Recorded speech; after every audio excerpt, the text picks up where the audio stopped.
ആര്യാടൻ ഷൗക്കത്തിന്റെ ഭിന്നം വിജയത്തിൽ വലിയ ആഹ്ലാദത്തിലാണ് UDF നേതാക്കൾ. മുതിർന്ന നേതാക്കൾ ഉൾപ്പെടെ ആഹ്ലാദ പ്രകടനം നടത്തുന്നത് നമ്മൾ കണ്ടു. യുവ നേതാക്കളുടെ വിജയാഹ്ലാദത്തിനൊപ്പം ദീപക് ധർമ്മടമുണ്ട്. ദീപകിലേക്ക്. നിലമ്പൂരിൽ ഒരു റെക്കോർഡ് വിജയമാണ്. നിലമ്പൂരിന്റെ മൊഹബത്ത് ബാപ്പുട്ടിക്കൊപ്പമാണ് എന്ന് പല ഘട്ടങ്ങളിൽ പ്രവചിച്ചെങ്കിലും ഇത്രമേൽ വിശ്വാസ്യത പൊതുവിലുണ്ടായിരുന്നില്ല. പക്ഷേ കൃത്യമായി 11,000-ലേറെ വോട്ടിന്റെ ലീഡോടുകൂടി വിജയിക്കുമ്പോൾ ഈ വിജയത്തിന് പുറകിൽ പ്രവർത്തിച്ച കുറച്ച് യുവതുർഗികളുണ്ട്. അതിലാദ്യം തന്നെ രാഹുൽ മാങ്കൂട്ടത്തിൽ കുറച്ച് പേര് ദോഷമൊക്കെ ഈ തെരഞ്ഞെടുപ്പിൽ കേട്ടിരുന്നു. പക്ഷേ ഇപ്പോൾ എന്താ തോന്നുന്നു? എന്താ പറഞ്ഞത്? ഞാൻ വിളിച്ചു വരുത്തിയെന്ന് പറഞ്ഞു. അതുകൊണ്ട് അവർ സ്ഥാനാർത്ഥി നിർത്തിയെന്ന് പറഞ്ഞില്ല.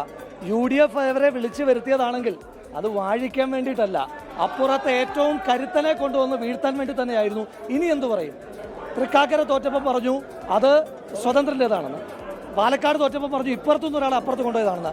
ഇവിടെ സംസ്ഥാന സെക്രട്ടേറിയറ്റ് മെമ്പർ, മുൻ MLA അവർ തന്നെ പറഞ്ഞെന്താ, ഞങ്ങൾക്ക് പ്ലേസ് ചെയ്യാവുന്ന നമ്പർ 1 കാൻഡിഡേറ്റ്, അവർക്ക് പ്ലേസ് ചെയ്യാവുന്ന നമ്പർ 1 കാൻഡിഡേറ്റ് എന്ന് അവർ പറഞ്ഞ ആളെ തോൽപ്പിക്കാന്ന് പറഞ്ഞാൽ സർക്കാരിനെതിരായിട്ടുള്ള വിധിയെഴുത്ത്, പിണറായി വിജയൻ എന്ന കേരളത്തിൻ്റെ മുഖ്യമന്ത്രിക്കെതിരായിട്ടുള്ള വിധിയെഴുത്ത്, ആ മുന്നണിക്കെതിരായിട്ടുള്ള വിധിയെഴുത്ത്. അങ്ങനെ UDF ആരെങ്കിലും വിളിച്ചുകൊണ്ട് വരുന്നുണ്ടെങ്കിൽ അത് വാഴിക്കാനല്ല എന്ന് എതിരാളികൾ മനസ്സിലാക്കിയത്. ഫിറോസ്, നിങ്ങൾക്ക് ഇവിടെ ശരിക്കും പെറ്റ് കിടക്കുകയായിരുന്നു, അങ്ങനെ തന്നെ പറയണം, നമ്മൾ മലബാർ ഭാഷയിൽ പറഞ്ഞാൽ. ആ പെറ്റ് കിടന്നതിന്റെ ഗുണമാണോ ഈ 11,000-ന് മുകളിലേക്ക് എത്തിയത്? അതായത് ഈ തെരഞ്ഞെടുപ്പ് ഫലം പിണറായി സർക്കാരിനെതിരെ മാത്രമുള്ള ഒരു ജനവിധിയല്ല, വേറെ ചിലർക്ക് കൂടി കൊടുക്കുന്ന മറുപടിയാണ്. അവാർഡിന് പിറകെ പോകുന്ന സാഹിത്യകാരന്മാരല്ല ഇവിടെ മണ്ണിൽ പണിയെടുക്കുന്ന സാധാരണക്കാരാണ് നിലമ്പൂരിൻ്റെ ജനവിധി തീരുമാനിക്കുന്നത് എന്നത് മാത്രമല്ല. മറ്റൊരു കാര്യം കൂടി, ചില മാധ്യമപ്രവർത്തകരുണ്ട്, 24 ന്യൂസ് അല്ല, കൈരളിയെ പോലെ പാർട്ടിക്ക് വേണ്ടി ഓവർ ടൈം പണിയെടുത്ത ചില മാധ്യമപ്രവർത്തകർക്ക് മുഖമടച്ചുള്ള മറുപടി കൂടിയാണ് നിലമ്പൂരിലെ വോട്ടർമാർ നൽകിയത്. ഞങ്ങളെല്ലാം UDF, കോൺഗ്രസും ലീഗും ഒറ്റക്കെട്ടായി പ്രവർത്തിച്ചു, നിലമ്പൂരിലെ സാധാരണ മനുഷ്യർ അതിന്റെ കൂടെ നിന്നു, അതിന്റെ കൂടി വിജയമാണ്. ഒരു കാര്യം കൂടി ഇതിൽ പറഞ്ഞിരുന്നു, ഷാഫിയും ടീമുമാണ് ഈ തെരഞ്ഞെടുപ്പിലെ പ്രചരണത്തിന്റെ ഒരു കോർ ടീം. അതായത് ഒരുപക്ഷെ രാഹുലിനും ഫിറോസിനും ഒക്കെയാണ് അതിന്റെ ആ ടീമിലെ മറ്റു അംഗങ്ങൾ. അപ്പൊ അതിന്റെ ഒരു വിജയം കൂടിയാണ്. ആര്യാടൻ ഷൗക്കത്ത് തന്റെ ടീമാണ് ഫീൽഡിൽ ഇറങ്ങിയത്. ഞങ്ങൾ എല്ലാവരും ആര്യാടൻ ഷൗക്കത്തുമാരായി ചില മാധ്യമ പ്രവർത്തകരുടെ, ചില DDF ഉള്ള ആളുകളെ പറ്റിയല്ല പറയുന്നത്, 24-നെ പറ്റിയല്ല പറയുന്നത്, ചില മാധ്യമ പ്രവർത്തകരുടെയും ചില സെലക്റ്റീവ് സാംസ്കാരിക നായകന്മാർക്കും ജനങ്ങൾ ആരാച്ചാരുമാരാക്കി എന്നുള്ളതാണ് യഥാർത്ഥ ശിക്ഷ.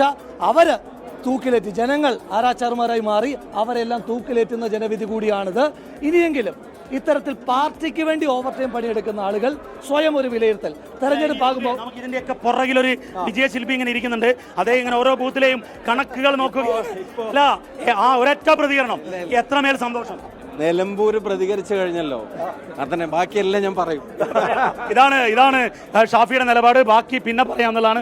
മാത്യു കുഴൽനാടൻ വക്കീൽ ഇവിടെ ഉണ്ട്, അതുപോലെ ചീഫ് വിപ്പ് ഇവിടെ ഉണ്ട് അൻവർ സാദത്ത് പറഞ്ഞത്, ഞാൻ വിപ്പ് നൽകിയിരിക്കുന്നു ആര്യാടൻ ഷൗക്കത്തിനോട് സഭയിൽ ഹാജരാവാൻ എന്നുള്ളതാണ്. എങ്ങനെയുണ്ട് സാദത്ത്? അല്ല, അത് രാവിലെ തന്നെ പറഞ്ഞു. രാവിലെ അല്ല, ഇലക്ഷൻ സമയത്ത് തന്നെ ഞാൻ പറഞ്ഞു, ഞാൻ ചീഫ് വിപ്പാണ്, നിങ്ങൾക്ക് സഭയിൽ വരാൻ വിപ്പ് തന്നിരിക്കുന്നു. അത് അക്ഷരാർത്ഥ യാഥാർത്ഥ്യം. അത് സെയിം സീറ്റ് അനുവദിക്കുക. ബൈ ഇലക്ഷൻ ജയിച്ച ആളുടെ തന്നെ എത്താൻ പറ്റുമെന്ന് നോക്കുന്നുണ്ട്.